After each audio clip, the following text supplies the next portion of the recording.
need for us to partner together and change our resources to help our people.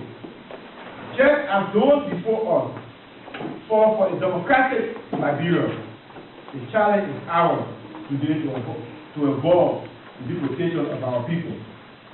May I request of you, my fellow Liberians, a movement of standing ovation to show our deepest sense and appreciation to Senator Jack Reed of the state of Rhode Island for reintroducing the Senate Bill 656 and Congressman Patrick Kennedy for introducing the House version of the same bill, H.R. 1941.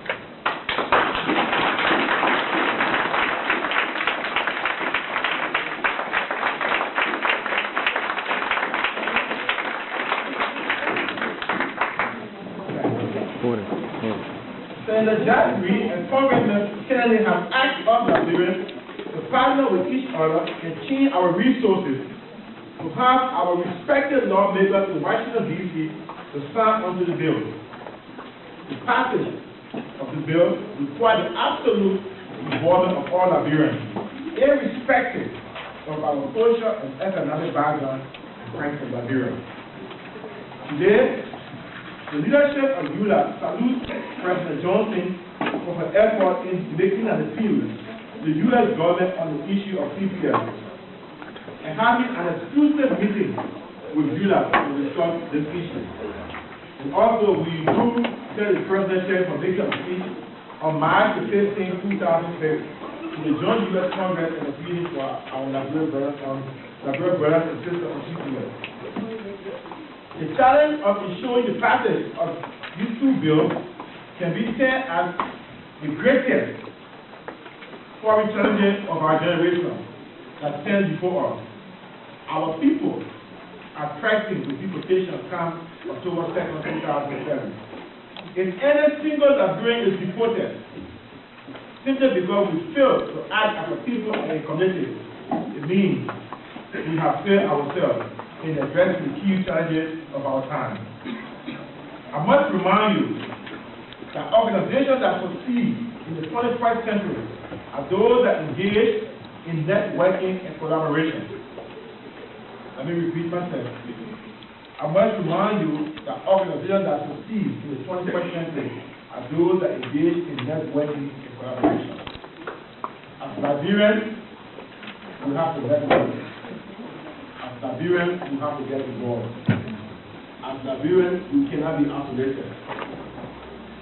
No longer can the Liberian community be isolated. We must find our way to a sense structure of all groups and participate in the American political process. Since, in fact, we are already here wearing uniforms to protect the security and value of the United States of America and the economic growth of this country. Ladies and gentlemen, Liberians, we need to get involved in the process. We need to attend the PDA meeting. So we'll be having an election in the school. In this country, for the 320, you are activated. But if you participate in the for the 320 of Stockton Boulevard. You cannot take any longer. Stockton Boulevard, yes. This is whom. If you participate in the process that will be taken in the future, who you think will? Okay. Who you think will? You can't stay down any longer. We are here. And since we are here, we can participate. We should get involved in school board elections. Get involved in local, state, and state politics. Example, city council. Volunteer our services to local organizations and host of other activities that will make it easier for us to get our message across to the policy-maker corridor of the United States. People wonder why the Somalians, why the other group of people are getting what they want. It's very simple. The election time they are involved. The big contribution to a congressman. Even if you give a $10, after the election, if you call them, they say, yes, this person will work. The contribution to work on our campaign. Ladies and gentlemen, you have to get involved. This is whom. This is whom. Do not be afraid. You're already a worker. You can't act anyway.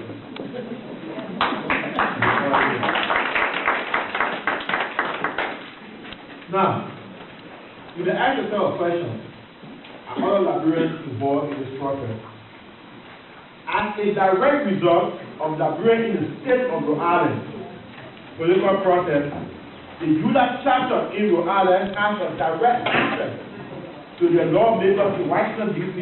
and within the state. Liberians in Rhode Island have direct access. If this man, Michael, will saying, if you take a phone right now and call Jack Reed, he will answer.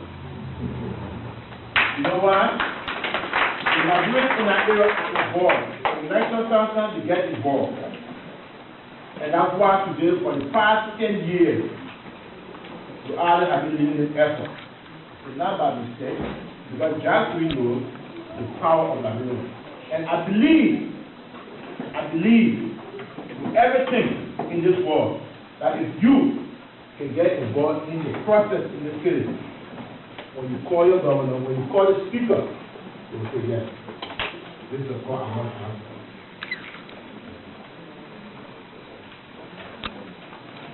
As leaders in our community, our task is to ensure the best strategies in preventing the deportation of our people. Let me admit,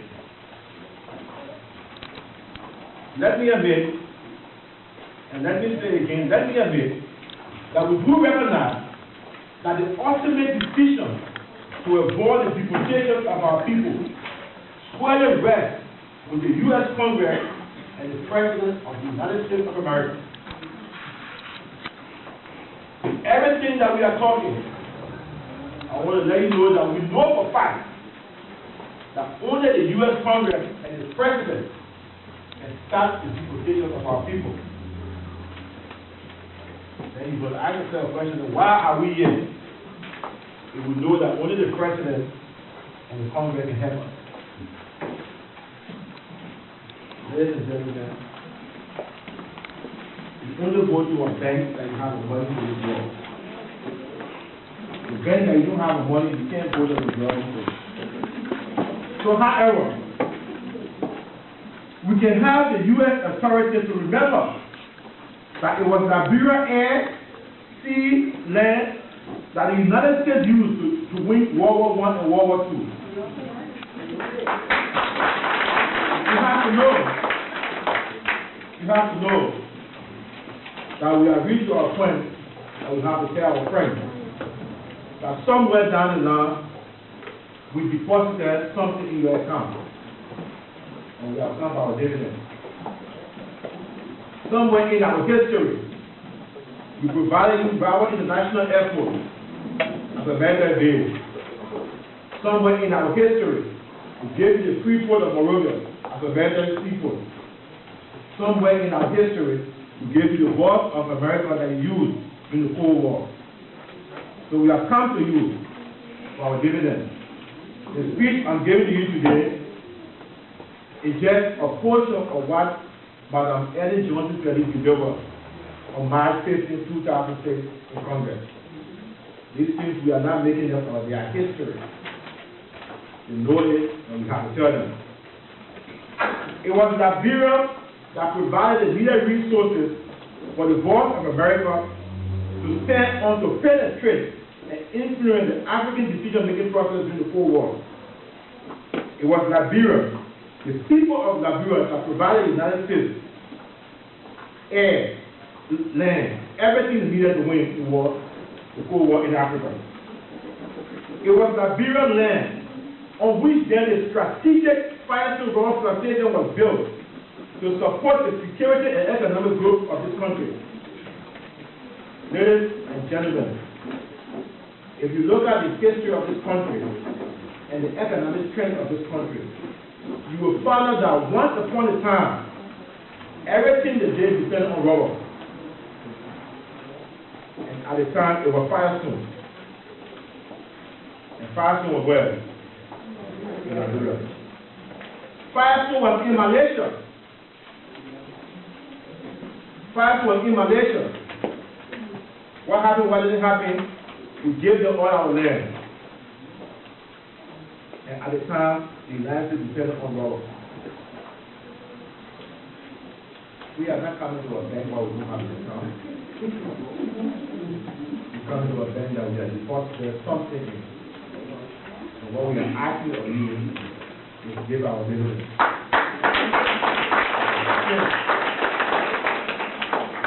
By all accounts, we as a people represent the interest and value of this country in Africa and around the world.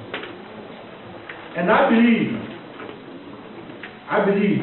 that we expect the United States of America to look unto us for some favor. We need some favor. We need something. We are friends. We are brothers. And we are sisters. We did everything the United States requested of us in the Cold War. How can you look at us and deport 10,000 Liberian cyclones? Yesterday when you hear us, we deliver. Make no mistake. When the war in Vietnam took place, when they helped the United States, they brought the people in planes from Vietnam to come here to be citizens. We are not asking for something different.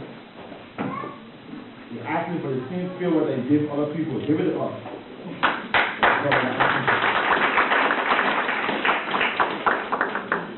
We, as a people, we have to play our part. The question is, what can we do? What can we do? Write our lawmakers in Washington, D.C. to support the bill. Now, we have two bills on the floor. In the Senate, the bill is called S-656. In the House, it's called 1941. We have two questions, different people, Patrick Kennedy and Jack Reed, that introduced the two bills. The only thing they're asking you to do is to call your congressperson, is to call the speaker, and the speaker make sure the bill go through. All you have to do around the country, all our friends are saying, call and say, look, please support Senate Bill S-656 and House Bill 1941. That's all you have to say. And we will take it from that level. We are asking for your help. We can ask our friends, we can ask our co-workers to do the same. We can't win it alone. If you know somebody at work, give them the number they can call. We can ask our churches. You know, in this effort, the most important group that is support of churches, they have the power, the spiritual power and economic power. We need a blessing. We need a blessing. We can make calls to the government, we can make calls around the country for this bill. We can get Liberians that are playing football, Liberians that that are in the national football league. We can ask them to ask their friends to support the bill. We can have Liberians to go on local television. You see, sometimes when you do the best you can for our people, they hide their story. At the point that you can't hide anything. You can't hide. If you know you're on TPS and your child will be impacted if they are deported, let the people be aware. Tell your story. The people have no idea what impact it will have on us. We cannot argue any longer than our brain now slave. You can't get an argument. It's already zero. So we have to change our strategy to say that, look, from a family value point, this thing has an impact on my grandmother. It has an impact on my late daughter. We have to do this thing. Yes, they are true. If I'm on TPS and my daughter is going to school, it's reporting what happened to her. And we have to come out. You can't say the people know. They don't know until you come out. And remember one thing, if you are on TPS, you are not illegal. You only become illegal after October 2nd. You have enough time to make a service. Gentlemen, if somebody is fighting for us, we have to fight ourselves. It's about time that we wake up and sleep. Also, as Liberians, don't isolate other people that are on TPS. That's not the issue that we got. People are not coming up together. You're afraid that you give them that mind that you're on TPS. You know. Somebody asked me a question, why is my style? And I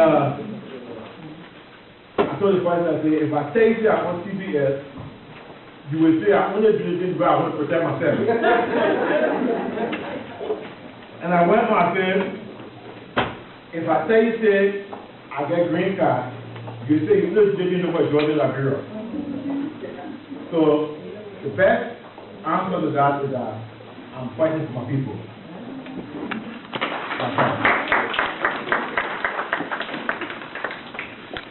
My fellow Liberians and friends, this task is no doubt a difficult one, but it will be a mistake if anyone thinks that difficulty is exactly of responsibility. Ladies and gentlemen, friends of Nigeria, the situation of pain is not a new issue to migrants in this country. In the time, Congress has allowed migrants who have been in the United States for a prolonged period of time because of terrible conditions in their native countries to adjust to permanent residency. In 1988, Congress gave green card to Chinese because of the Tiananmen Square. They also gave green card to go from Uganda to Ethiopia. So there are other people that we have history on. We have track records that we are not unique. This is not a new thing. Somebody will say, why would you put your special privilege? I'm asking, why do we get them fire stone? Why do we allow them to use our air, our land? We are friends. We are friends. And when you're in need, you only go to your friends. That's all. You don't go to somebody who's not your friend. You can't go to the Chinese. You can't go to the Russians. You're fair with that. Asking for help.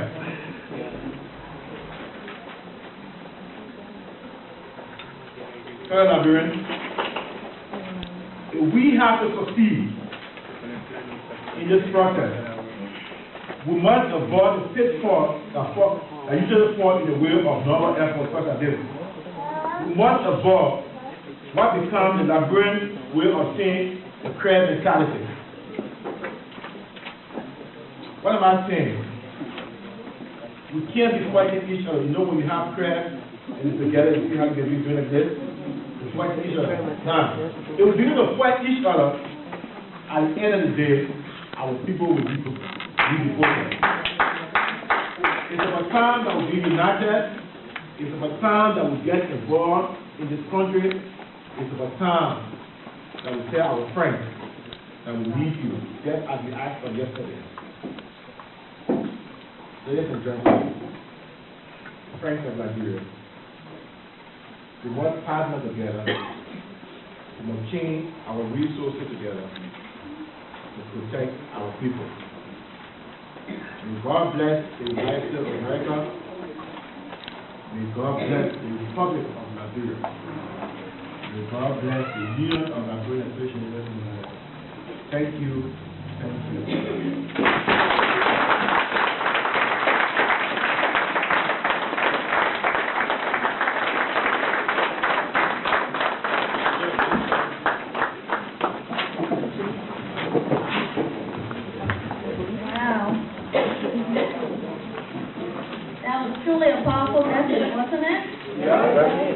I learned some things today that I didn't know about the coal, about the Cold War and about, us giving up our land and our airspace and all of that, I mean, yes, I did like to read history, but somehow, after being here for so many years, you kind of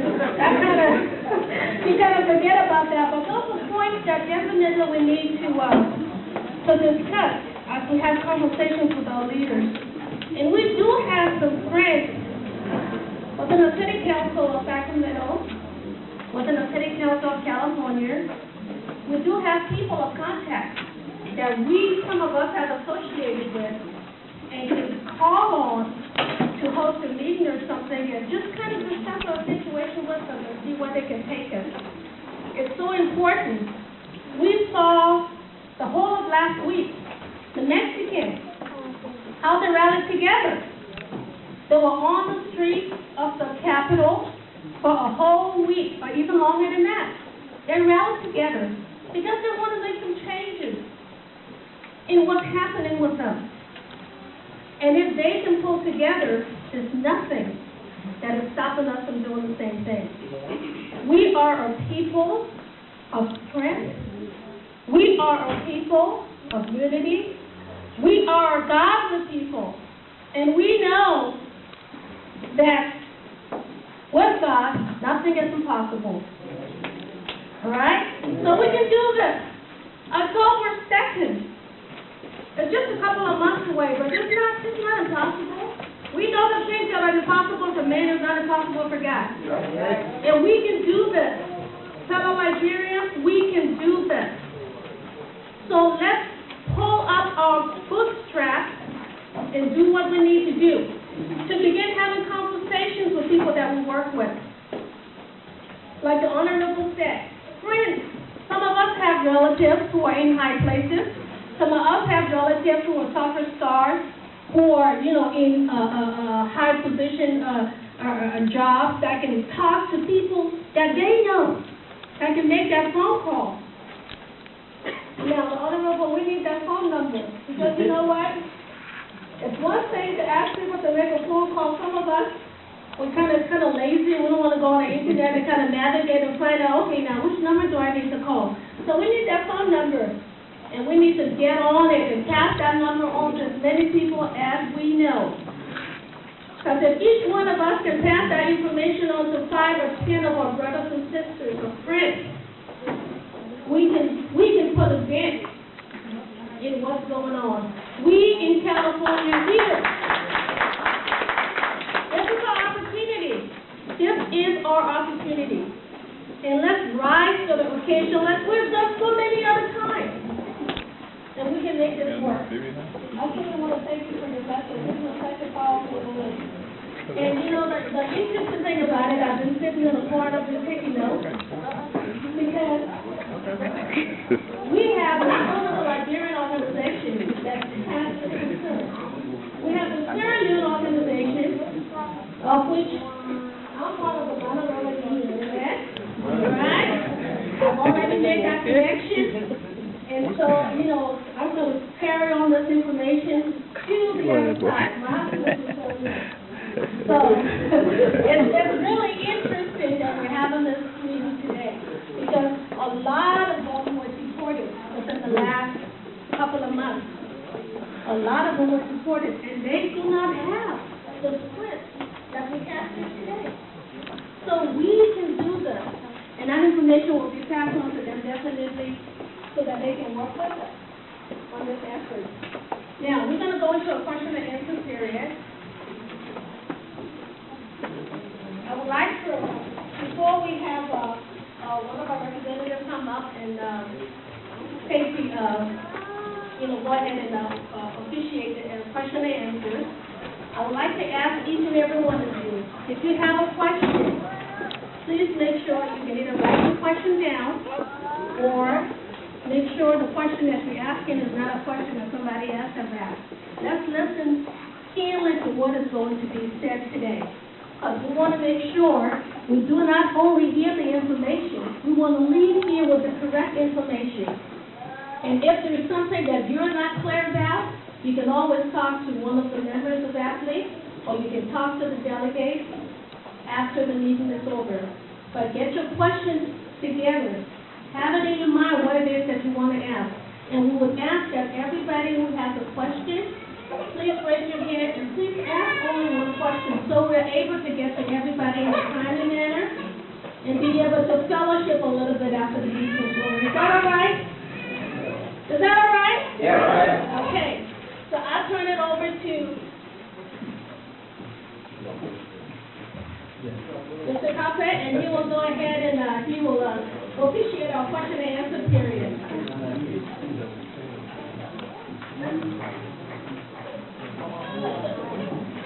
Yeah, okay, thank you very much again, the mistress of ceremony here. What we're gonna do is like a little dialogue with everybody here. Because we want for people to leave here with the understanding of what this whole bill is all about. This is why the president thought it fit to bring in on his delegation the chairman of the Immigration Committee on the national level. So let me bring to the podium Mr. Michael Rare, who is going to be the brain to answer most of the questions that are out there. The president will also be available if you want to do a direct question to him to answer some of your concerns. So Mr. Rare, could you please come forward? And we also, yes. Before you leave out, I have several questions, but one particularly to the person here. Why is it that they say here not on the website? And since I thought maybe it says Julie. Okay, we have some technical problem with our website, with the moderator of the website, and there's a transition. Let me just cut it to the chase. There is a transition with the previous moderator of the website with the one that is coming in. So they're doing some meeting and trying to change ideas to get the website going. But we've been having it on our listserv. Those of you who subscribe to the listserv, you know, we've been having it on there. And there are press releases that have come out from the organization here in Sacramento to the cyber world. So we're definitely going to get that website functioning in not too long distant future. In fact, sometime this week, the president instructed a new moderator to get things going on that. Thank you very much for your concern. In the meantime, Mr. Ware, would you please come forward? There is a microphone that we have. Let me also make it clear. We have a microphone in the audience, and our brother, your name again? Joe Matadi. Brother Matadi, we're not going to the estate, but we're right here. So, We brought the estate to the state. Brother Matadi will be handling the mic in the audience. So when you are recognized, you go to the mic, you bring the mic to you, and then we'll do that little dialogue in here today. Mr. Ware has a lot of resources for this particular immigration issue. Good evening. My name is Michael Red. I've been involved in this immigration since 1996 and gradually participated in it. And fast tracked. And then when the situation got to this point, when Liberians started calling in office, my profession, I'm an engineer. But gradually because of my position with the state, I love it, for the department, to Congress. So when we had the former president of the Liberian community, when she went to his office, he told her, do you know Michael Red? And she said yes. And why don't you get on board? But he's looking for us in Congress, and he could take out a lot of money. So I think he knows what to do, how to get Congress moving. So they called me back to see if I can help with the immigration situation. So that's how I came back. So my question is, I'm an engineer, but I can't even tell when last I gave the gentleman for the time I spent my days in Washington trying to get money from the state. But the immigration bill, where we are now is in the committee. The two bills have gone to committee, and they will leave the committee to go on the floor.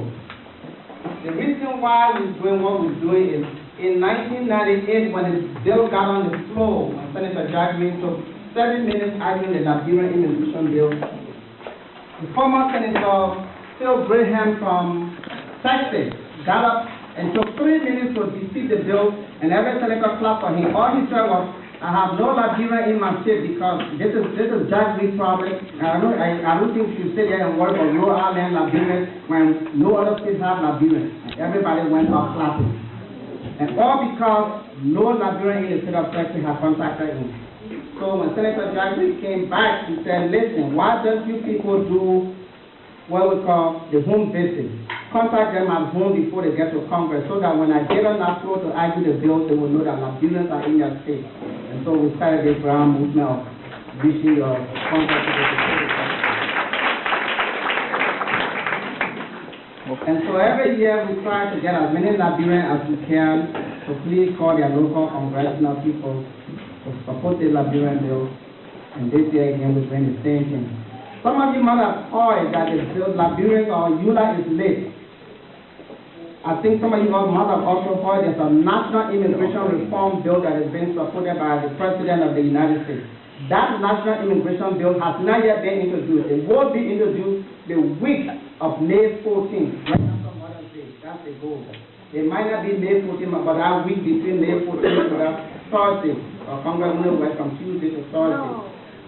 So, for people to go out and say ULAA is late, or they're running behind something that they're already late, and the national immigration bill has not yet been introduced, I think we did well by introducing ours by April 19th. So, in the state of California, you have 53 congressional districts, and luckily for you, you have the speaker from your district. Especially the Sacramento, the San Francisco Bay Area. You have the two powerful people, the speaker, and you have the co-chair for the National Black Congressional Caucus, Barbara Lee, from the two districts, District 8 and District 9. And from all my lobbying and things, the little lobbying I've been doing, I was told that if I can get one of them on my side, believe me, help will roll, people will pay attention to Liberia. So that's why when the president asked me to come to California last Wednesday to travel on a Saturday morning, I said, once it's California, I will go because I will ask them to please call their Congress to call Barbara Lee or call Senator or call Representative Olese, and we will see what we can do. The good thing is that if the speaker asks to review the bill, pray that the speaker asks for the bill. It sends a lot of message to the people that are on there because they want to know why the speaker was so interested in a particular bill to ask to review it. So sometimes I would say, you might not ask us to support it, you might ask us about, if she say, I will not support it, but I just want to look at it, clap, at least you have done something. Because the speaker asks us to look at our bill, send a lot of messages to those people down there that something is wrong here for this lady to ask to look at this bill. So please, give her a call. Another thing is that the calls that you make, they register. And so the more calls that come to that particular person's office, the better chance is stand for them to ask their special assistant, what is it these people wonder, all these calls coming from my district, everybody keeps calling about this one bill. Why is this bill? And that will also, so that's why we're asking you to please call. I have here with me, I brought copies, if they're not enough, the president will make more. Your congressional delegates and your senators and the districts that if you're from a particular district, from the Sacramento, the San Francisco area is District 12, the Sacramento area is District 8, the San Valley, area is and so forth. You have, so if you know your district, if you know where you live, the area you live in, if you think of one of these, you just go there and you can call. I also brought with me the list, the number or the things to say when you call. What to say when you call. If you don't know their local number, there's a Washington D.C. number that you call and says, can I get Congress police's office? They have to give it to you. They pay to do that. They have to give it to you for a register. So that's why we are asking you to call. Because these things work. I speak from experience, from lobbying for my state in terms of the dollars, the transportation dollars. When I go to Washington, I always tell them, let everybody from the state of Rhode Island, the 1.7 million people call, and everybody call, and we get our money like that. So if these calls do work, please call, and what to say is all there. Ask them to support the bill. S656 or HR 1941. It's recording.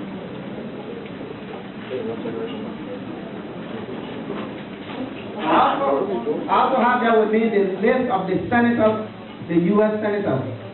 And I will leave it with the president, but the one in red are those that are on the judiciary committee.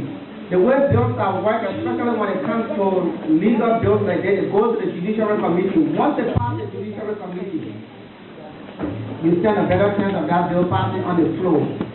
Luckily for you again, one of your senators is member of the judiciary committee, Senator Diane Frankenstein. She's a member of that committee. And on this list, you have a contact person that you call, or chief of staff. When you call, you ask for that person directly and tell them that you want the senator to support the Liberian Fairness Act Bill 2007.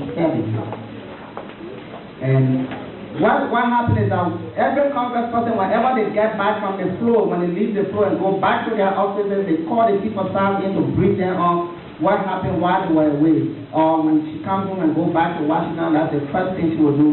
Ask, can you come to my office and brief me? And when the chief of staff has to go there with a list of calls that came in for that day or for that week, they have to print it and show it to the congressperson. This is what, this is what happened while you were away. And when the congress leaders start flipping and start saying 20, 25 pages of calls from one state about a particular bill, they will have concern and want to know why. It works with Senator Norcola. Everybody knows Minnesota. That's one of the people who killed the bill last year. That's the only senator that stood up and said Liberia was not his problem. His problem was Afghanistan and Iraq, and the Liberia bill died. This year, this is the first time in my 7 years of doing this thing that Senator Norcola called to ask for the bill. And when he asked for it, he finally called me back and said, I think I will consider co-signing on this bill. So at least he has not, but he will consider. Saying that it means a lot, because as soon as he said it, the junior senator signed on right away. They didn't wait for the senior senator to sign. He signed on. And this time, we have a Republican congressperson from the state of Minnesota co-sponsoring the bill in the House with Representative Patrick Kennedy. Tim Wilbur is a Republican, and so we have a bipartisan input submitting this bill. We have bipartisan, so we try, so at least we're getting somewhere. Before we were always Democrat, now we have a Republican and a Democrat co-sponsoring this bill in the House. So we have a bipartisan in the House. How many times since 1996 or 98 has the bill been introduced and been defeated? It has been introduced since 96 every year since then, but the one time it went on the floor, it was defeated. Before, it never even got out of committee. In 98, it went on the floor. We all have our fingers crossed, and when Senator Phil Graham came out and said that it was not a problem and he died, and then since then, he has never gone back beyond the committee. So this time, with the bipartisan introducing it, especially in the House, because the House kills it faster. In the House, we assume that it will get on the floor. If you all can give me at least 42 or the 53 congressmen you have, I will be happy. 90 of them are Republicans, so if I can get all the Republicans, believe me, I'll be happy. And she knows what it is. She's been looking at this cause before. Yes. So that's where we are. I will wait for questions, and I will answer them as they come along.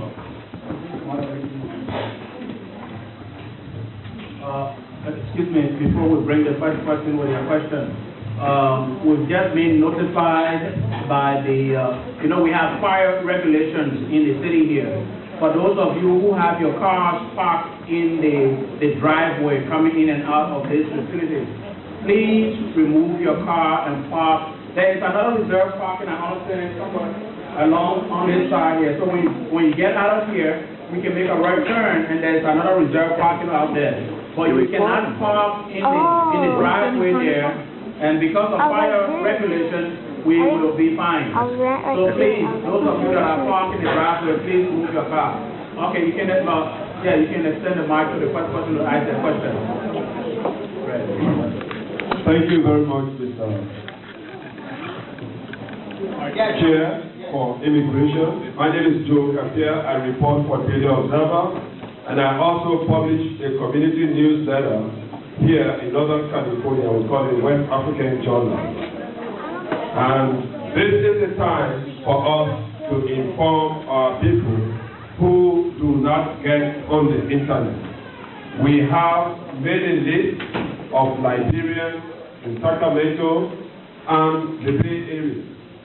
There are over 5,000 Liberians in this area. If we can put this in the mail within the next week, we can hit every home in Northern California, and we can get the results that we are asking for.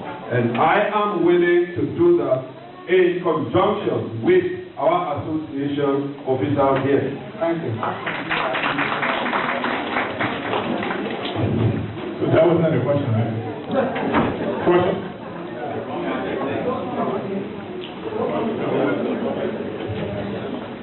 Thank you, Mr. Chairman, for the National Immigration Committee. And I also want to thank the National President of ULAA, Mr. Wettee. My question is, given the fact that the issue of immigration affects Liberians in every state or every city within the United States, what efforts your organization is making to attract national attention by having rallies or protests or demonstrations like other races and other nationalities have been doing for the last couple of months, like the Mexicans? What are we doing, or what is your organization doing in putting together Liberian organizations that are within the various states or cities in the United States to have a national parade or national protest or peaceful demonstration or whatever to prevent deportation after TPS after 5? Thank you. Well, in terms of what are we doing, we are doing the best we can do. We cannot come to you and say you have to demonstrate. If you invite us to come to your, if you were having demonstration yesterday and you invited us, we were here, we came to support your cause. What you can do now is, now that you know what you can do by educating you, have to call the congressman, you in California can decide to say, listen, next week, Tuesday, we will assemble at the Congress leading local office and present a petition, or we will assemble at the Senator local office and present a petition next Wednesday, or we will call and make an appointment to meet with the Senator. That's what you can do. And if you need our input at that time, believe me, I'm more than glad to come back to go with you to meet Senator Diane Feinstein or Barbara after if you need. Just to add on to what you said, on the national level, we do meet the Congress on the 19th. On the 19th. On the 19th, we're at Congress, meeting with all of the senators. So on the national level, we are out there meeting national leaders. We cannot come here and represent the leaders. Local politics. Also, to clear the air, Mr. Chairman, with your permission, you see, there are different strategies that we use in the past that we have experience about. When you call Liberians to demonstration, those of our people who are deeply hurt, who are in the situation that you are working for, they are going to work. Am I lying here? No. Is it wrong? Yes. So we have changed our strategy. The strategy now is to go to the key people that are responsible for this thing we call bill. By the way, what is a bill? Let us understand this. We have some of our brothers, fathers here, uncles here. The bill we're talking about is something that in the United States Congress, they put together before they pass a law. The United States Congress people get together, they iron things out among themselves, they talk about a particular situation, and they write it out in a document called a bill. This is the bill that we are talking about in the interest of Liberians, to seek the permission of the government for our people to be, their status to be regularized to that of permanent residents. Thank you, Mr. Chairman.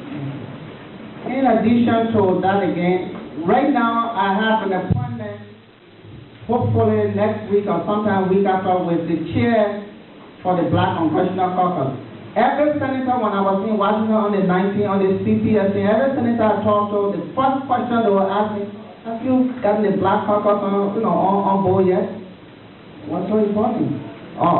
So then I keep a find out that getting the Black Caucus on my side will support my cause. So I'm right now targeting Senator Carolyn Kilpatrick from Michigan to see if the ULAA here can meet her. The sad thing about demonstration is, like the Chief of Protocol says, that when you're demonstrating, you want numbers. In this country, there are two Qs, quality and quantity. In American politics, it's the quantity that counts, it's not the quality. So you have the 200-300 or 50 Liberians who got green card that march to Washington. You go to a senator and say, it's just for 50 people. I can do 50 votes. I want to vote by 10,000 mark anyway. So if you decide to do that, make sure you carry a big number. That's why I'm afraid of seeing demonstrate, because Liberians, like you said, when you say the people that really need it, when you ask them to go, they decide to go to do the devil than to go to fight for that one day.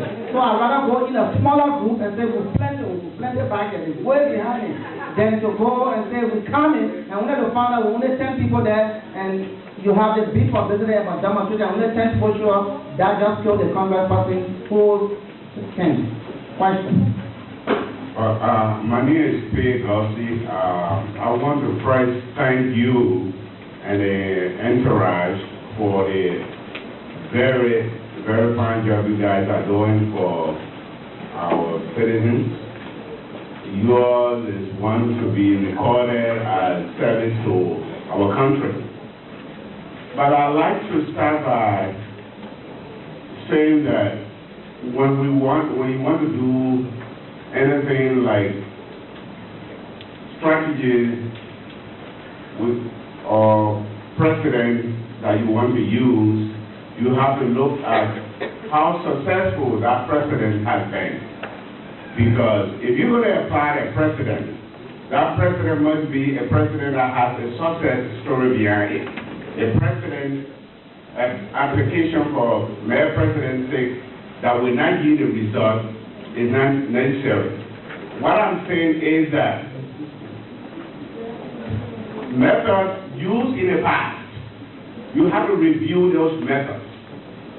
What were the results of those methods? Are those methods applicable today? Now, let me go back to demonstration. What have been the results of demonstration? What are the success stories behind demonstration? Ask a direct question. We got other people here to Yes, is that a question? What are the success behind demonstration? Yeah, what are the success behind demonstration? That's one. We have not been successful with demonstration. That's why I'm not pushing demonstration. That's why I'm pushing call. Because Liberians will quicker call than to be seen. So the senator not seeing you, all they're seeing is once you call the number 916 or whatever your area code, register on that incoming list for that day. And it's counted as a person asking me to support the bill. My second question is, can there be a proactive action from us that may evolve in the sense that if the bill gets on the floor, because we are not there to debate, they are going to debate. There might be other issues that may be raised to defeat the bill. In the first instance, you said that one of the congressmen said that they didn't have Liberia in their state. Possible argument that will defeat the bill.